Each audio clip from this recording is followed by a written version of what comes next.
Orang itu dari punya sepeda terus punya motor, dia mulai muncul kesombongan. Dari punya motor menjadi punya mobil, tambah lagi kesombongan. Jadi dia terancam sebenarnya oleh kelemahan jiwa. Jadi setiap akses yang naik, akses yang berkembang, itu resikonya karena dia harus diwadahi oleh jiwa manusia yang lemah. Maka eksesnya adalah kesombongan itu, keangkuhan. Jadi singkat kata, makin kita kaya, makin terancam untuk hancur oleh kesombongan. Dan ini bukan hanya soal kaya, makin pinter juga biasanya makin sombong, Mas. Jadi ada yang namanya kesombongan feodal, itu untuk orang-orang kaya.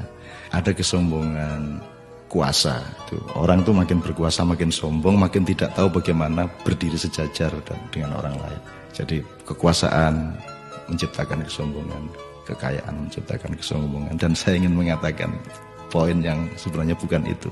Kepandaian juga sangat berbahaya untuk memunculkan kesombongan kita. Dalam bahasa populer kita sebut keangkuhan intelektual. Tapi yang lebih berbahaya lagi, menjadi orang soleh, orang alim itu juga bisa menimbulkan kesombongan. Jadi banyak orang-orang yang beragama dengan tekun, salah satu hasilnya adalah dia sombong atas orang lain. Diam-diam selalu merasa lebih hebat dari orang lain, lebih masuk surga daripada orang lain, lebih diterima Allah oleh orang lain. Jadi teman-teman sekalian, sesungguhnya ajaran yang paling dahsyat keindahannya adalah ajaran mengenai tawadhu, ajaran mengenai kerendahan hati. Jadi orang sholat, orang beribadah itu adalah latihan untuk mencampakkan diri, bukan untuk mengunggul dan menegakkan diri. Mencampakkan diri di hadapan Allah. Kita bersujud-sujud, tersungkur-sungkur, supaya kita siap untuk berlaku rendah hati kepada siapapun. Karena sekarang ini betul-betul bukan hanya orang kaya, bukan hanya orang kuasa, bukan hanya orang pintar, tapi orang alim juga sombong.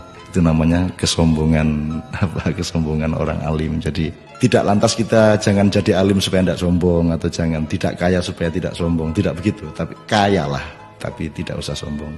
Kuasalah, tapi rendah hati. Pandailah, karena itu menjadi justru lebih arif dan menjadi alim serta solehlah, supaya engkau mampu merendahkan dirimu di bawah orang yang paling rendah pun di kampung-kampung yang kumuh tempat engkau lewat dengan kakimu. Terima kasih.